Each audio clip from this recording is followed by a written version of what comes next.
Hi, everyone. Welcome to the Division of Chemical Physics, Chemical Physics Seminar Series. We have two really exciting talks to share with all of you today. The first talk is going to be given by Dorothee Schaffner from the University of Würzburg. Dorothee studied chemistry at the University of Würzburg from 2017 to 2022. And then she joined the group of Dr. Inigo Fisher for a PhD thesis, where she's been supported by the Kikuli doctoral scholarship. Her talk today is going to be on Auger electron spectroscopy of the astrochemical molecule HNCS. And with that, you can go ahead and share your slides, and we're excited to hear your talk. Okay, thank you so much for the introduction. Okay, this works. Okay, yeah, thanks for the introduction and also for the invitation to give a talk in the seminar series, which will be about the, as you've heard, Auger electron spectroscopy of isothiacyanic acid. As you've heard, I'm currently a PhD student at the University of Würzburg in Germany. And for my PhD thesis, I investigate small and reactive molecules, like, for example, isothiacyanic acid in the gas phase. So to start off, I would like to tell you why we care about reactive molecules and what type of molecules we investigate. So we do care about reactive molecules because they play an important role, for example, in combustion chemistry. Here they appear as short-lived intermediates, and we studied, for example, the hydrocarbon radicals tert-butyl and propargyl, as well as here the unstable imidoborane molecule HBNH. We produce these molecules by pyrolysis in the gas phase, and here below you see our corresponding precursor molecules that we use. Reactive molecules also appear in interstellar space. Here they can exhibit a very long lifetime because it's a cold environment with very low collision rates. And up to now, around 300 molecules, molecular species have been identified in space. And among them are the HCNS and the HCNO isomers. Several of these molecules have been investigated, for example, fulminic acid, HCNO, isocyanic acid, which is HNCO, and most recently, I then focused on isothiacyanic acid, which is HNCS. So we replace here the oxygen atom of isocyanic acid by an isoelectronic sulfur atom. When you look at these molecules, you find that they consist of elements which are essential for organic life. So it was suggested that some of them could be intermediates on the way to larger biomolecules like amino acids or nucleobases. We want to understand what happens to these molecules in space, especially sulfur chemistry in space is not well understood, and therefore we investigate their interactions with different sorts of radiation. And in my case, this is soft X-ray radiation. So here you see the outline of my talk. I want to start with some basic inner shell spectroscopic methods that we can use to investigate molecules in the gas phase before I then come to our results on isothiacyanic acid. Okay, here we see a scheme of an MO diagram of a neutral molecule M. As you can see, we have at very low energies our core orbitals, for example, 1s orbitals, while our valence orbitals, which we denote as V here, lie at much higher energies and much closer to the ionization energy. With soft X-ray radiation, we have now sufficient energy to access these low-lying core orbitals and to ionize our core electrons. So this process is what we investigate when we do XPS, X-ray photoelectron spectroscopy. Here we measure the kinetic energy of our emitted photoelectron, and from that we can, of course, determine the ionization energy of our core electron. When we now look at molecules where we have several atoms, for example, HNCS, then we see that these core orbitals here remain highly localized and atom-like. So we have nicely separated element-specific ionization energies. So by choosing different photon energies, we can selectively ionize the core electrons from different atoms in our molecule. So we have this ionization process as a first step. And after that, we obtain, of course, a core ionized state that decays within a few femtoseconds by a so-called normal Auger-Meitner process. Here, an electron from the valence shell fills the core hole, and the excess energy ejects a second electron, the so-called Auger electron, whose kinetic energy we then measure in Auger electron spectroscopy.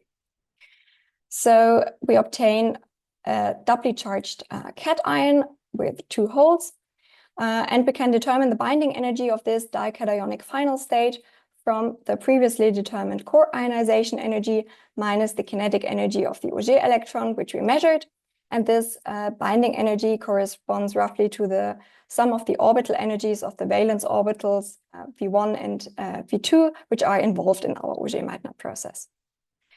Okay, we can also investigate other processes by X-ray spectroscopy. So instead of ionizing our core electron here in the first step, we can also probe its transitions into unoccupied molecular orbitals, which we then call X-ray absorption spectroscopy, XAS. So what we do experimentally, we scan our photon energy while we record, for example, the total ion yield, and this yield increases each time when we here reach a resonant transition. We can also use this method, for example, to study open shell species, where we then observe transitions into singly occupied molecular orbitals in radicals.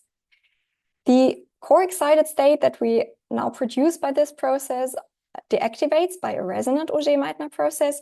Here, either the excited electron or another valence electron fills the core hole, and again we eject a second electron, the so-called Auger electron, and again we can measure its kinetic energy. So this process gives us a singly charged final state, and we can determine its binding energy, this time from the photon energy we used for the excitation minus the kinetic energy of the Auger electron. We now use these methods we've just seen to study HNCS, which you will see in the following part. And to do these types of experiments, we need, of course, soft X-ray radiation, and we need soft X-ray radiation that is tunable in energy. So we carry out our experiments at synchrotron sources, and in this case, this was at the Synchrotron Soleil in France, near Paris. We used a beamline that's called Pleiade, where we have a photon energy range from around 10 eV up to 1 kilo electron volt. Here you see a schematic picture of our setup. Our light is produced by an undulator. It's guided by several mirrors onto the grating of our monochromator. The monochromatized beam is then focused here on horizontal and vertical exit slits. We use them to control the photon flux and the photon energy resolution. And after that, our photon beam then enters the experimental chamber. HNCS, our molecule, is a reactive molecule. It's unstable at room temperature, so we need to synthesize it directly before the experiment. This we do from the reaction of potassium thiocyanate with phosphoric acid. We can trap the reaction products here in a cooling trap. We purify it from all the side products, and then we evaporate the HNCS again when we connect it to our experiment. So our gaseous HNCS sample here enters the experimental chamber. It's intersected by the photon beam, and the electrons, which are produced here by this interaction, they are detected, and their kinetic energy is analyzed by this high-resolution hemispherical electron analyzer. For HNCS, we first measured the X-ray photoelectron spectra with this setup. You see them here on a kinetic energy scale. You see we used different photon energies to determine the ionization energies for the different core electrons. For nitrogen and carbon, we looked at the 1s ionization energy, and we found values of around 406 and 294 electron volts. For sulfur, we looked at the 2p orbital, and here we find values of around 170 electron volts. We see in the X-ray photoelectron spectrum that the photo line is split by the spin-orbit coupling. We have a splitting into the 2p1 half and into the 2p3 half component, and we find that they are separated by 1.2 electron volts. So when we look at these ionization energies, we see that we have indeed nicely separated element-specific values. So we can, by choosing different photon energies, we can ionize the molecule site selectively. And this means that we can measure the Auger electron spectrum for a certain core ionization. This we did, and here you see the resulting Auger electron spectra after sulfur 2p, after carbon 1s, and after nitrogen 1s ionization. They are shown in kinetic energy. That's how we record them. But in order to compare the Auger-Meitner processes with different ionization sites, we need, of course, to convert this kinetic energy to a binding energy scale by the formula we've seen before. So this we did, and here you see the resulting spectra on a binding energy scale.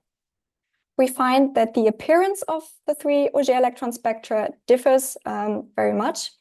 You see we have much narrower signals here after sulfur 2p ionization compared to the broader signals after carbon and nitrogen 1s ionization. We have to keep in mind that, of course, our sulfur 2p Auger electron spectrum is a superposition of the decay of the 2p1/2 and the 2p3/2 core hole. And from the X-ray photoelectron spectrum, we know that they are shifted by 1.2 electron volts. In all three spectra, our signal sets in slightly below 30 electron volts. However, we realize that the intensity is here much lower in this binding energy region after carbon 1s ionization.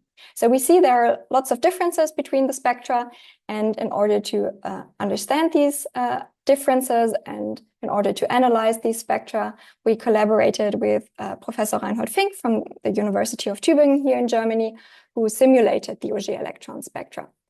Therefore, he calculated the molecular structure and the molecular orbitals of HNCS.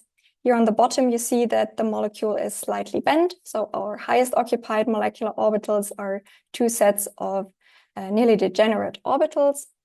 The vertical transition energies to the intermediate core ionized states were calculated, as well as to the final states. And the intensity of the corresponding Auger transitions was then obtained by the one-center approximation. Here we consider only those electrons for the Auger-Meitner decay which are located at the same atom as our core hole. So we understand that the molecular orbitals which are involved in the Auger-Meitner decay need to be localized at the core hole atom. The shape of the bands on our Auger electron spectrum was determined by the moment method. Here one takes into account the nuclear dynamics of the intermediate and the final states. So this can really severely alter the appearance of our spectrum. And within this approach, the width of the bands and their shift in energy is obtained from the lifetime energy width of the intermediate core ionized state and from the gradients of the intermediate and final states. So on this theoretical basis, the Auger electron spectra of HNCS were simulated. And here you see the comparison between the experimental spectrum and the theoretical spectrum in blue. From the analysis, we are able to assign the different features here in our spectrum to certain dicationic final states. And the lowest dicationic final state is this triplet A double prime state that I marked here after sulfur 2p ionization. From the corresponding signal, we obtain the double ionization energy of our molecule to be 27.6 electron volts. At slightly higher binding energies, at around 30 electron volts, we then observe the corresponding transitions into singlet final states in all three spectra. The second spectrum shows that our simulation is able to reproduce the low intensity here at the onset of the carbon Auger electron spectrum. If you remember, we noted that earlier. And at these low binding energies, our Auger-Meitner processes create, of course, both holes in the highest occupied molecular orbitals. We see them here again, and we find that our highest occupied molecular orbitals have a nodal plane on the carbon atom. So the overlap between our carbon 1s core hole and the highest occupied molecular orbitals is very small, and this therefore results in the low Auger transition rate here at the onset of the carbon Auger electron spectrum. We also noted earlier the very narrow features after sulfur 2p ionization, which are actually reproduced by our simulation. And we find that this small bandwidth results from a similar molecular structure of our sulfur 2p core ionized state and of our final states. So we have similar gradients and therefore very narrow signals, which is not the case for the carbon and nitrogen 1s core ionized state. So from this comparison, we see that we have an excellent agreement between our experimental spectra and the calculated spectra. Very quickly, I would like to compare the Auger electron spectra of isothiacyanic acid to those of the oxygen congener, that's isocyanic acid. So we replace our sulfur atom, a third row element, by the corresponding second row element oxygen. Then we have HNCO. But this means that we have to compare our sulfur 2p Auger electron spectrum, of course, with an oxygen 1s Auger electron spectrum. Here you see in red the Auger electron spectra of HNCO. They were shifted in energy for a better comparison. And we see in the top spectrum the oxygen Auger electron spectrum of HNCO. And here we see that we have much broader features compared to the sulfur 2p ionization. This tells us that we have much stronger changes between the geometries of our final states and our core ionized state after oxygen 1s ionization. However, there are certain similarities between the spectra of the two molecules at low binding energies.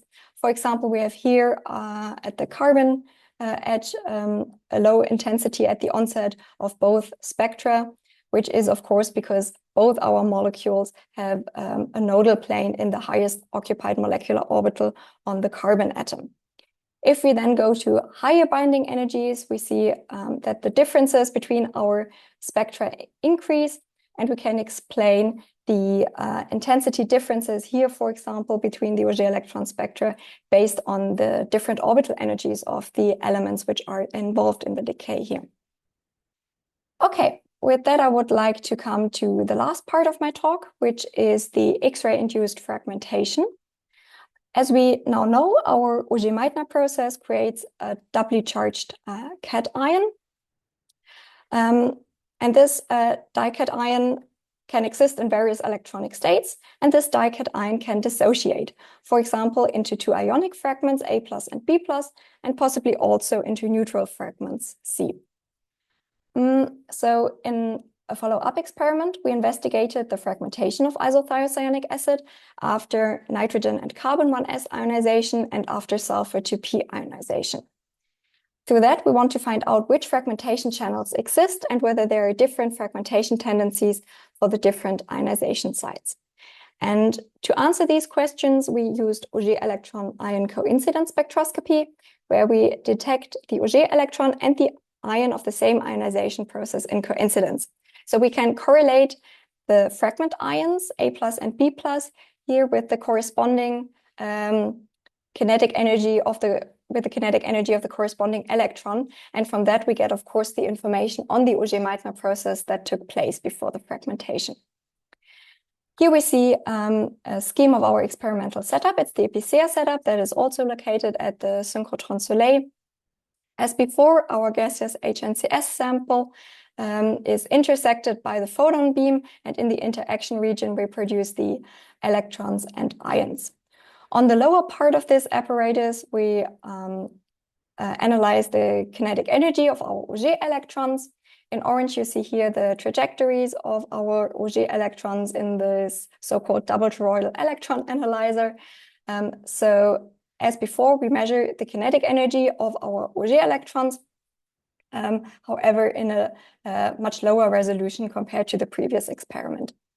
The detection of our Auger electrons here on the electron detector then triggers an ion extraction pulse. So the corresponding ions are extracted here from the ionization region, and their mass is determined by time of flight mass spectrometry.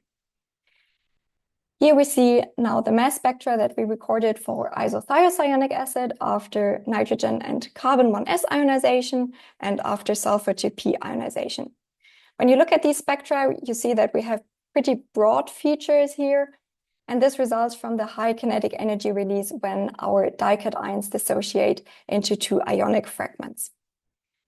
At all three ionization sites, you see we produce mainly the same ions, although there are differences in their relative abundance. For example, for our parent dication, this is HNCS2+, this sharp signal here in the middle of the spectrum. Here we observe a clear preference after sulfur 2p ionization, whereas we have nearly no HNCS2+ after carbon 1s ionization. Okay, we noted these very broad signals in the spectrum, and to disentangle the signals of overlapping masses, we can use the coincidence technique and create ion-ion coincidence maps, where we correlate two ions which are in coincidence with the same Auger electron. So we get these sharp tilted coincidence signals for those ions which are produced together. Here we see the map after sulfur 2p ionization. And we find here that we have very intense signals for a carbon-sulfur bond cleavage. We have less intensity for the nitrogen-carbon bond breakup. And interestingly, we also observe C++ plus NS+, although our original molecule, of course, has no nitrogen-sulfur bond. We don't understand the mechanism yet, how we produce this ion pair, but this points towards a rearrangement on our cationic surface. To compare the relative intensities of the different fragmentation channels for all three ionization sites, we evaluated the branching ratios. They're summarized partly here in this table. We see that we have the highest abundance for HNC++ S+, and at all three ionization sites, we have a yield of around 40%.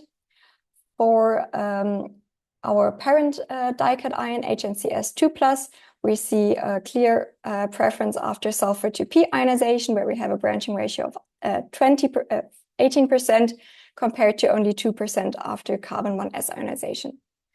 And for CN++ S+, we have also a preferred formation, this time after nitrogen and carbon 1s ionization, and less after sulfur 2p ionization. So we realized that there are differences between the different ionization sites concerning the fragmentation. And to understand at least some of these differences, I want to look at mass-selected Auger electron spectra.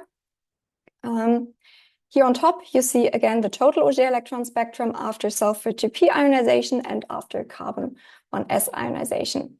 Below, we now see mass-selected Auger electron spectra. All of them are normalized. The first spectrum belongs to HNCS2+, our parent dication, and we see that this ion is only produced at low binding energies in the region of this very first broad band in our Auger electron spectrum. This is the case both after sulfur 2p and also after carbon 1s ionization. As we know, we only have a very small transition rate to these low binding energy final states after carbon 1s ionization. We remember this is because of the small orbital overlap between our carbon 1s orbital and our highest occupied molecular orbitals. So this reduced transition strength in the region where HNCS2+ is primarily formed leads therefore to the low amount of HNCS2+ that we observed after carbon 1s ionization. After sulfur 2p ionization, however, we have a much higher yield of HNCS2+, because here we have a much stronger population of these low binding energy final states. Back to the carbon edge, here we observe then instead a higher branching ratio, a high yield for those ion pairs which are produced at higher binding energies, for example, CN++ S+, because in this binding energy region, our Auger electron spectrum shows a much higher intensity. Okay, so I hope this underlined how we can use coincidence spectroscopy to understand the fragmentation tendencies that we observed in this case for isothiocyanuric acid. And with that, I would like to come to a short summary. We investigated the Auger electron spectra of a reactive molecule, isothiocyanuric acid. We compared the Auger electron spectra with calculated spectra and found a very good agreement. We were able to rationalize the differences between our Auger electron spectra. And finally, we also had a look at the X-ray induced fragmentation, where we used Auger electron ion coincidence spectroscopy to identify the fragmentation channels and to identify the different fragmentation tendencies for the different initially core ionized sites. In future, we also plan to investigate this molecule by time-resolved XPS, where we then want to probe the UV-induced dynamics by a soft X-ray FEL probe pulse. And with that, I want to thank, of course, everyone who was involved in this project. I want to say thank you especially to my PI, Ingo Fischer, our collaborators, Reinhold Fink and John Bozek. Everyone here in this group, especially those people who go on beam times with me to measure all the data you've just seen. And of course, I want to thank you for your attention. All right. Thank you so much, Dorothee, for the excellent talk. We have some time for questions. So if you would like to ask a question, you can use the Q&A feature, or if you would like to unmute and ask the question, you can raise your hand and then we can unmute you. So yeah, we have about 5 minutes for questions. While people are coming up with questions, I might just ask a quick question, Dorothee.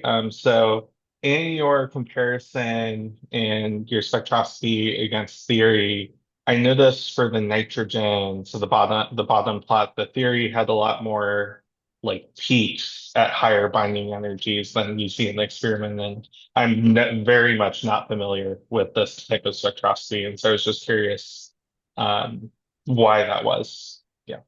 So you, just that I got it right, so you ask why we have much more peaks here below? Yeah, so the higher binding energy. So where like there's the kind of constant tail in the experiment, and then yeah. This is just because if we go to higher binding energies, then we have, of course, a much higher density of states of these dicationic final states. In principle, like the space of these final states is infinite, and when we go to higher binding energies, as I said, the density of states increases, and then we also remove the electrons from much lower lying core orbitals, from much lower lying valence or inner shell valence orbitals. So this is also why we get much broader features here, because then we have higher gradients, and therefore our spectrum just gets broadened. And that's also why we are usually interested in this lower binding energy part of our spectrum, because here we have the features that we can really think about, while here it's just a broad spectrum. Yes. Yes. That makes sense. Thank you.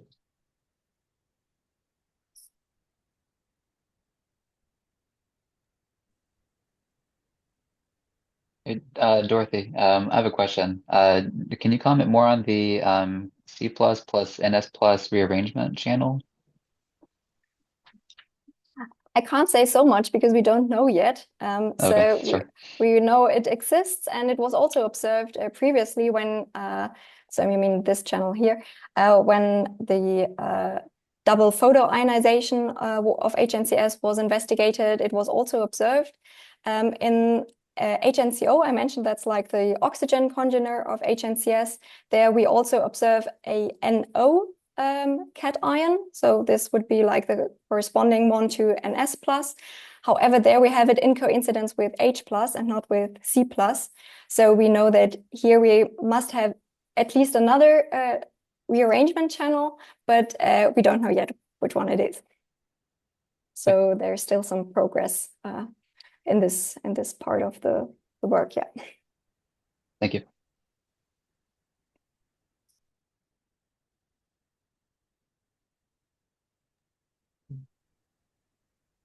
I guess I'll ask one more quick question. So in your summary slide, you mentioned the next round of experiments. What are you hoping to find there?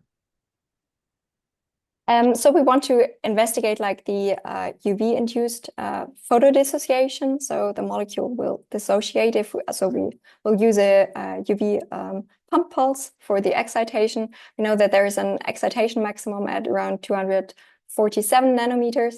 So we can probe that one by a UV pulse, and then, as we already know the XPS spectra from this work I've just shown, then we can probe this the induced dynamics by then a soft X-ray probe pulse. So we see like a shift. For example, if we go to the sulfur 2p edge, we expect to see a shift depending on whether, for example, the HN bond breaks or the CS bond breaks. So we should get like a different chemical shift there, time dependently then. Got it. And so that'll make it easier to understand. So that makes sense to me. If there are no other questions, thank you again, Dorothee, for the excellent talk. We really appreciated it. And I think Nathan will introduce our next speaker. Okay, wonderful. All right, so welcome everybody to the latter part of today's seminar series. So I have the honor of introducing Professor Naomi Ginsberg at University of California, Berkeley, where they are Professor of Chemistry and Physics, also faculty scientist in the Material Science and Molecular Biophysics and Integrated Imaging divisions. Their group is currently focused on electronic and molecular dynamics in a range of materials, soft electronic and biological, using different techniques to characterize them at the nanoscale. Naomi earned her bachelor's degree in engineering science from the University of Toronto, PhD in physics from Harvard, and was a Seaborg postdoctoral fellowship at Lawrence Berkeley National Lab. Previous awards include the Packard Fellowship, DARPA Young Faculty Award, Sloan Fellow, and a Camille Henry Dreyfus Teacher Scholar Award, and also a Fellow of the American Physical Society since 2021. Naomi, I see I have your title slide up here. I'll let you have the floor. Take it away. Okay, well, thanks a lot very much, both Zeke and Nathan, for the invitation to participate. So let's see, today, I guess let me start by saying an important strategy to develop new materials with designer functions is to build them from the bottom up, starting with carefully crafted building blocks that are bigger than individual atoms. Elucidating how to do this, however, depends a lot on the specific building blocks, interactions, and microscopic fluctuations, which can be non-trivial to predict, especially at the nanoscale.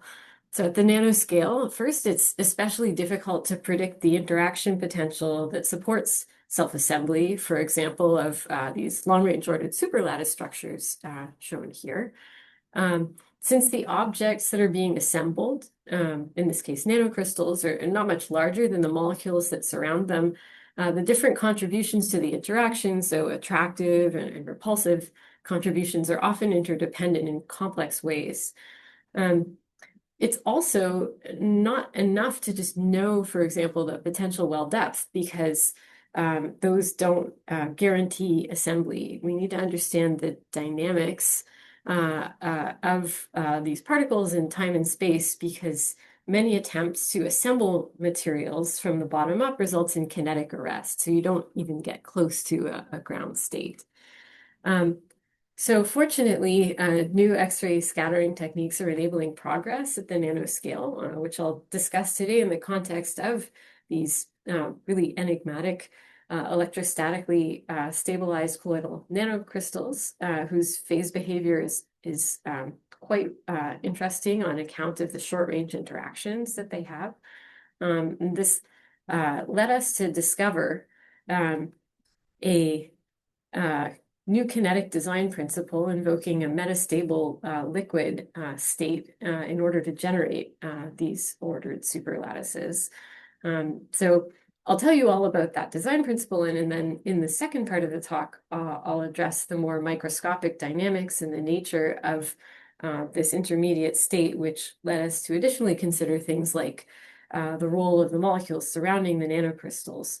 And this ends up being really important in order to elucidate the interparticle interactions that are hard to specify, so that we can best then generalize or translate to other systems, including by deliberately driving self-assembling systems out of equilibrium with photoexcitation.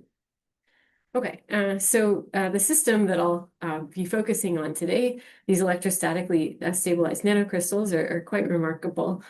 So they come from Dmitry Talapin's group at the University of Chicago.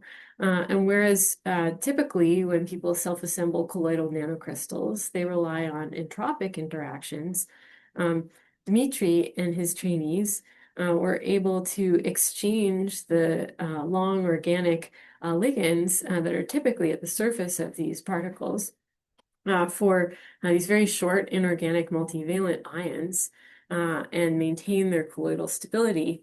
And what's more, by tuning the ionic strength of the solution in which they're found, generate soft and short range potential wells that attract the particles to one another so that these long range ordered structures can be formed. And one thing that was really exciting about these particular systems is that not only did they find long-range order, but also metal-like transport. And so we were really interested to be able to elucidate the self-assembly mechanisms for this sort of system that relies on energy scales, not on entropic driving forces.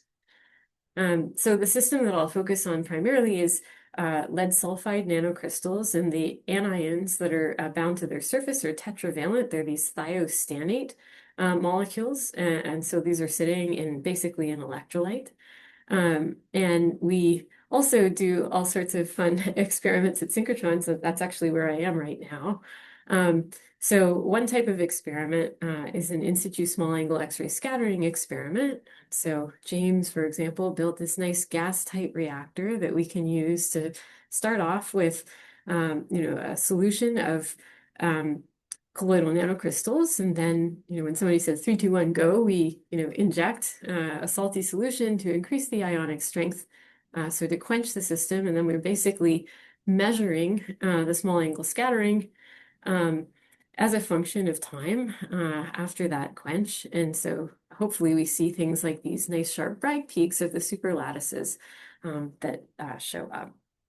Okay, so this is basically the intensity as a function of the momentum transfer or the scattering angle, which tells us a lot about the structure of what exists in our solution. Okay, by varying parameters like the concentration of the nanocrystals and the ionic strength that we use to quench the system, we can really explore the parameter space. And in order to do that best, Vivian and Christian developed a really beautiful quantitative model that we can fit our data to.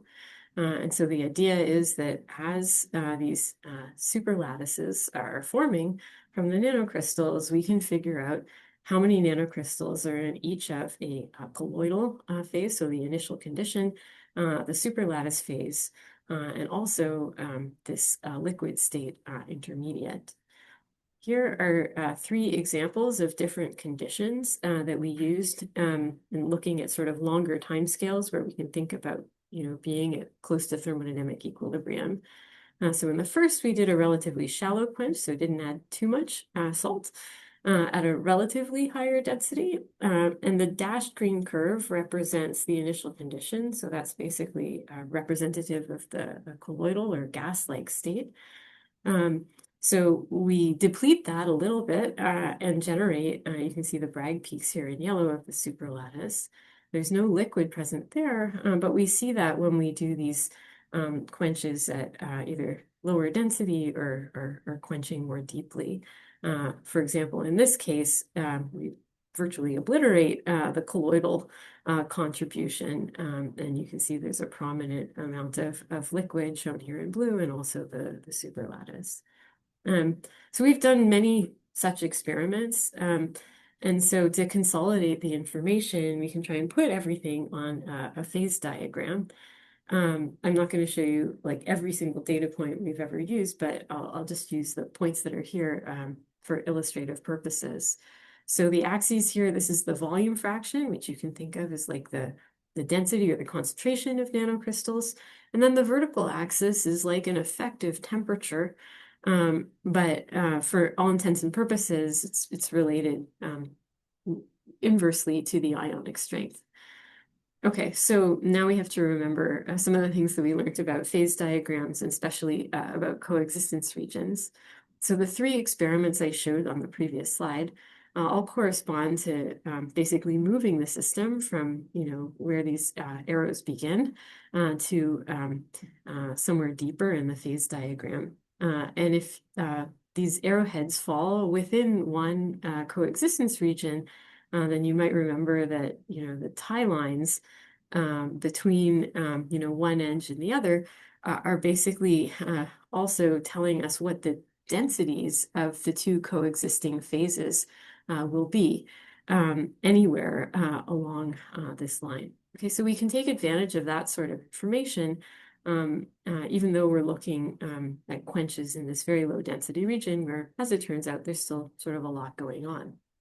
Okay, so we can basically determine where all these points are that I'm showing you from like the arrows that are there by either looking at the fraction of nanocrystals that remain in the colloidal phase after the quench, or for example, the positions of the Bragg peaks, or just the liquid density we get from the FET. And this allows us to essentially draw the boundaries of the coexistence regions in the phase diagram. So here at this high effective temperature and low density, we have the gas lake or colloidal phase. If we go a little bit lower, then we have coexistence of the colloidal phase with the superlattice or solid-like phase. And if we go even deeper, then there's this coexistence region that's nested inside where there's coexistence of the colloid with this metastable liquid. This is a byproduct of the short-range attractive interactions that these electrostatically stabilized or electrostatically controlled particles have. And one thing that's quite exciting, especially for a nanoscale system, is the fact that just looking at these 4 different points and the compositions that we get at long times after quenching the system, you can see that there are a wide range of different results. So we're establishing the sort of control we'd really like to have for a nanoscale system that's often lacking. Okay, so far everything I've talked about is thermodynamics, but moving on to tell you a little bit about the kinetics of the process using the same 3 conditions that I showed earlier. So with this shallow quench at higher density, we have an interconversion between the colloidal and the superlattice phase directly over several minutes. For this shallow quench at lower density, there's a very rapid conversion to the liquid phase and then a much slower rise of the superlattice. And then with the deeper quench, you can really see this interconversion from the liquid to the superlattice very prominently. And so we wanted to basically try and characterize these dynamics and overlay them on the phase diagram. So we would call this sort of process the classical one-step nucleations, but directly from the colloid to the superlattice. This process over here would be we call it non-classical. It doesn't mean quantum, but just a 2-step nucleation process with this intermediate. And here's a zoom in again of the part of the phase diagram that we targeted, in this case, in a particular beam time. So all the black dots are the places that we targeted, all the experiments that we did. So the 1-step process is between these binodals, so just in one coexistence region. 2-step process is beneath this nested coexistence region. And you can see we took a lot of points right here. That was because we were interested in learning more about the how the kinetics are changing as a function of driving force, in this case, as a function of the concentration of the nanocrystals, because that makes them easier to, find one another. Okay, so Vivian did an Avrami analysis, which is basically a way to characterize the rate of the nucleation and growth of the superlattice phase as a function of this driving force. And that's what's shown with these yellow points. And intriguingly, we were able to fit it to a model that is consistent with classical nucleation, so a 1-step process. So we repeated this, looking at the emergence of the liquid phase, and saw pretty much the same sort of thing. And so whereas well, we call this an effective 1-step process, it's kind of paradoxical. because it looks like the kinetics are one step, but the liquid intermediate has to be present for it to happen. The two-step process might have a free energy surface that looks something like this, where now this density here is like phi, the volume fraction or nanocrystal concentration, and then I need a second order parameter, in order to distinguish between these high density disordered and ordered phases. In the case of an effective one-step process, it's as though rather than having two basins up here, we have a trough that just has a little bump in the middle of it. So basically the rate limiting step is to get to the liquid state, and then it's relatively facile to form superlattices from there. Okay, so this really points to an interesting design principle, and something that we can really leverage greatly. So these gray points show not how the rate evolves as a function of driving force, but how the order in the superlattice does. And what it shows is that the superlattices can actually become more ordered as we drive the reaction harder. This is very counterintuitive. Typically with colloids, if you do that, you end up with a big mess. And so the kinetic design principle that we discovered is really that you can have your cake and eat it too. You can drive the reaction harder and at the same time make better products. The way I like to think of this is that this liquid intermediate is acting like a kinetic buffer. So the goal is really to be able to quench the system to a high density state as quickly as possible. And from there, you're sort of crystallizing from a melt and sort of having to recruit particles from far away in a colloidal suspension. Okay, so what I want you to sort of take away from this first chunk of my talk is that it's the electrostatic control that we have over these nanocrystals that gives rise to short-range interactions. Short-range interactions are what lead to this peculiar phase diagram that has this metastable liquid state that can act as an intermediate, and that's what is basically giving rise to this new kinetic design principle. And in terms of controlling assembly and nanoscale systems, we have found that the system has a large usable parameter space, which is very exciting. We did that by mapping the thermodynamics and kinetics. And now we have predictive power over, like the rate, the size, the crystallinity. There's still a question that really bugs me that I want to be able to answer, which is, this is sort of coarse grading over all the molecules in the system, and how do these more microscopic details give rise to things like the interaction potential that the nanocrystals experience? What does that look like? How does it influence things like the liquid properties or how self-assembly occurs? And I'm going to argue to answer that question, we need not only to understand the thermodynamics and the kinetics, which I just described, but also to understand something about the microscopic dynamics. Okay, so let me explain what I mean by that by telling you about the technique that we use to do it, which is called X-ray photon correlation spectroscopy, or XPCS.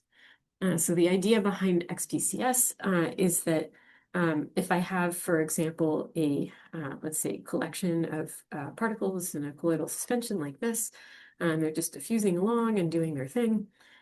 If I send a coherent X-ray pulse, a short pulse, flash it at the system and measure the scattering, I'll measure a speckle pattern, like a frozen frame from the simulation here. And if I am able to send in a succession of these sorts of pulses, then I can take snapshots of speckle patterns.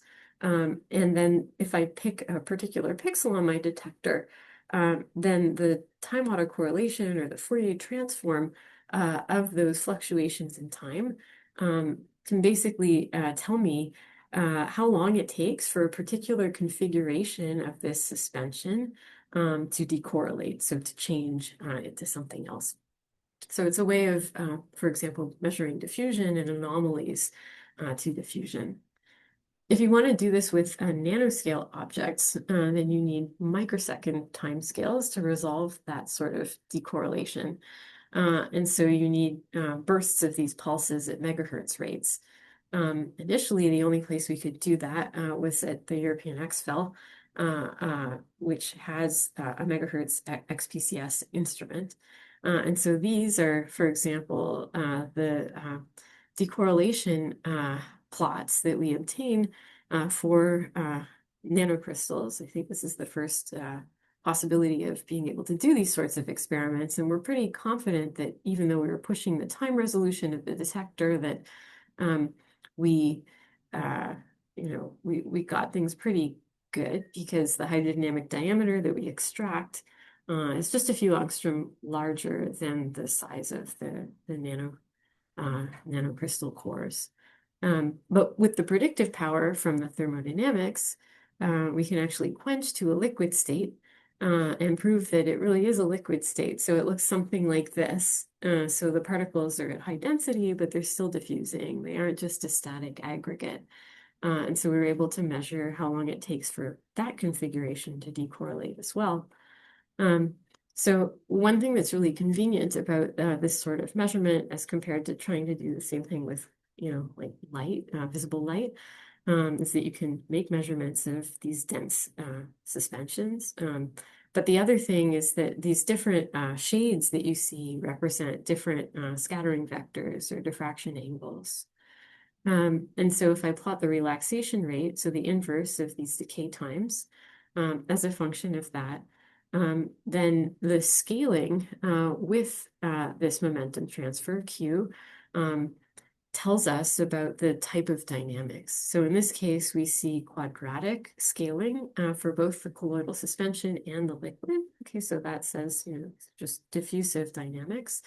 But that tells us something else that's also pretty cool. So for example, we can extract the self-diffusion of these particles, and by comparing with coarse grain simulations, this gives us more information about the interaction potentials that govern, for example, the behavior of the liquid. For example, that the potential well depths are, pretty much like 2 kBt. So very, weak interactions that permit all of these interesting behaviors. We did a second round of experiments at the same facility a little while after those.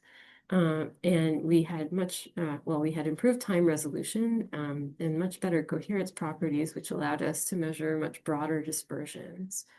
So thinking about this phase diagram again, we were able to do, let's say, not just one experiment with a liquid, but many. So here's a first where we did a fairly shallow quench, and we see this quadratic scaling. But then if we quench progressively more deeply, so increasing the ionic strength, then you can see this scaling rolls over to being closer to linear. Moreover, if we fit these data to stretched exponentials, because that's what it looks like they fit to, the stretching exponents here are lesser than 1. And so what we were able to deduce from these measurements through, hopefully I'm not making it look too simple so that JD won't be angry with me about that. This is a lot of hard work. Is that we can, start with the shallower quenches, making normal liquid. But as we quench more deeply, we pull the state further and further out of equilibrium. So through a supercooled liquid state to then a jammed state. In all of these cases, there are microsecond relaxation times in the configurations of the particles, but they're not necessarily Brownian. And all of these still remarkably lead to the formation of superlattices. And I don't know how else we would have been able to do these measurements than, by doing megahertz XPCS. Okay, so I wanted to make some inferences also about the more molecular picture, all the molecules that surround these particles and how that might govern these different sorts of behaviors here. And so to get us started, from the data we measured from the colloidal suspensions, we can estimate the sort of size of a solvation shell around the nanocrystals based on the hydrodynamic diameter. And it looks like it's around a nanometer. When we do a shallow quench, the spacing that we observe in the liquid structure factor is also about a nanometer. And so this suggests that, two solvation shells have to merge in some places, but that by doing so, there's still fluidity. So the particles are still able to move relative to one another in fairly typical ways. By contrast, if we do a deeper quench, that reduces the gap between the nanocrystal surfaces. And this is also what leads to the jam system. So we have more strongly correlated dynamics that are maybe like stress-driven and involve larger collections of particles within the fluid. We've done another set of experiments I don't really have much time to tell you about that is giving us a little bit more molecular information about what's surrounding the surface of the nanocrystals. And these are consistent with the sorts of scalings that we see here. And hopefully that will tell us a little bit more. But what we can say for now is that how much of that solvation shell is retained around the surface of the nanocrystal seems incredibly important to determine the extent to which the fluidity of these condensed phases is preserved. Okay, so to add on to the takeaways from the first part of my talk, I think it's really exciting that we can basically do what I think of as soft matter experiments, but at the nanoscale now. We have the tools to do that, and we can see these density correlations in response to a particle's environments and, as they interact with one another at higher densities. And XPCS is basically allowing us to distinguish, what looks like they look structurally like liquids in all cases, but all these different dynamical behaviors. It's still really remarkable to me that it's possible to generate the solid or superlattice phase from these intermediate states, even if they're out of equilibrium. And I'm hopeful that we'll learn more about the interaction potentials from the system from doing more of the experiments that I didn't really have much time to talk about. This has been a really multi-scale investigation. So I've talked about molecules. Most recently, we talked about the nanometer scales of the particles, and then the superlattices are much larger. These are all length scales. There are also corresponding time scales. So for example, the microsecond relaxation times, and then self-assembly can be anywhere from milliseconds to minutes to even hours. You might wonder also, these are semiconducting nanocrystals, and so what about the photophysics? So I'll cover that just in like one slide. Okay, so we've done some experiments where we first photoexcite our nanocrystals and then self-assemble them. And remarkably, this changes the assembly process and the product. So slower assembly, cleaner superlattices, and they have a larger lattice constant, so they're fluffier. We've done a lot of experiments, not only these in situ small angle scattering. I'll just summarize a few of them that are helping us figure things out. So it seems like if this is the original phase diagram, when we shine light on these particles and map the phase behavior, that we sort of renormalize where these coexistence curve boundaries are. And we've also done some transient absorption studies that suggest that we're basically creating some sort of polarization by doing photochemistry, by reducing some of the ligands on the surface of the nanocrystal and sticking charges in different places. One hypothesis is that recruits more of a solvation shell to the system, and something we're trying to confirm. But one potential way to think about how all of this can be consistent is that if the interaction potential is something like this, but then I make more of a bumper around the nanocrystal, changing its effective size, that just due to sterics, the potentials that I end up with are a little bit shallower. Okay, so stay tuned for more on that front, but I just wanted to give you a little bit of sense of where some of this might be going. And with that, let me just say that assembling all these results requires assembling a pretty spectacular team of people. And this is something that we've been doing over the past several years. So in addition to many of the folks in my group that I pointed out along the way, and others in my group who we recruit for beam times, like the one I'm at right now. We've done all of this work in collaboration with fantastic X-ray scattering guru Sam Teitelbaum and his group, with David Limmer, a theoretician that I often collaborate with, and of course with Dimitri and the folks in his lab who make these beautiful systems, along with many other people we've sort of collected along the path. So thanks very much for your attention, and I'm happy to answer questions. Wonderful. All right.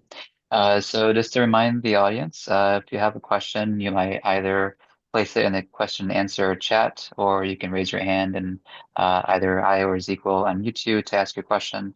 And maybe to kick things off here, we do have a question in the Q&A.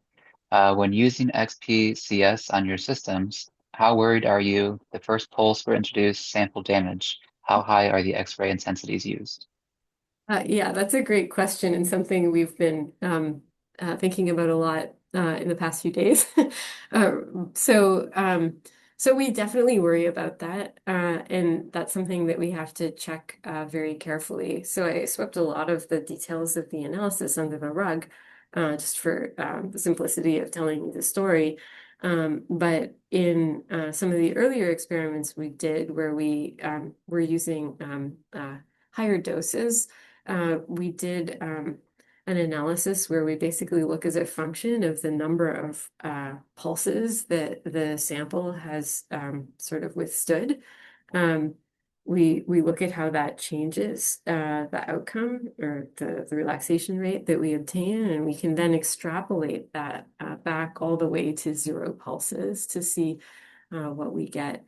Another thing that we've done more recently, that I think is really exciting, is not only lower the dose so that we don't see the system speeding up as a function of how many pulses have impinged on it, but the experiments I talked about in this talk come from basically free electron laser experiments.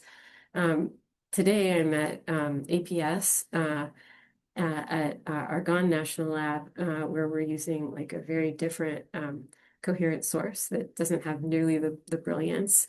And we've compared our measurements across both of these two facilities, and they match for the same values of momentum transfer. And so I feel really lucky to be able to do that, because we're basically testing a prototype of a detector that allows us to do event-based detection so that we can actually get to megahertz rates here. Very good. All right. We have another question in the chat this is from Ann Kelly. She asks, regarding the dependence of the self-assembly on laser excitation, have you examined how this depends on the light fluence, specifically the rate of photon absorption relative to the observed relaxation times following photoexcitation? Yeah, so we have looked as a function of fluence. We have looked as a function of wavelength, and we've also looked as a function of when we do the illumination. So for example, like when we do work with CW pulses, or not pulses, sorry, it was just CW illumination. So it looks like what we're doing is, I guess, semi-permanent, or maybe even permanent if you're willing to wait long enough and check. So we can basically light soak these particles either during the self-assembly process or even like a few hours beforehand, and then wait and self-assemble them. And it seems like we have photochemically changed something. And so that seems like the most important thing. So whether or not the nanocrystals can support like more than one exciton at a time, whether we like multiply reduce the particles or not, I still don't know. We'd like to do some electrochemical experiments to try and answer that question. But it doesn't so much matter, like what the fluence is, so long as the like total number of photons absorbed. So the total number of quanta is what seems to dictate whether we've sort of photochemically converted a critical amount of the particles. Very good. All right, I'm just looking at the Q&A one more time. I don't see any hands up here. Don't believe I'm seeing any. Okay. All right. Well, thank you, Naomi, for a wonderful talk, and thank you, Dorothee, again, and thank you everybody in the audience for attending these seminar talks. We hope you've been enjoying them as a DCP community. I just want to point ahead as we're planning to the spring 2026 seminar series. Please let us know your nominations, and also just consider signing up to be a DCP member if you haven't done so already. And you'll see more wonderful events like these. All right, take care, everybody. Have a wonderful weekend. Happy holidays. Thank you.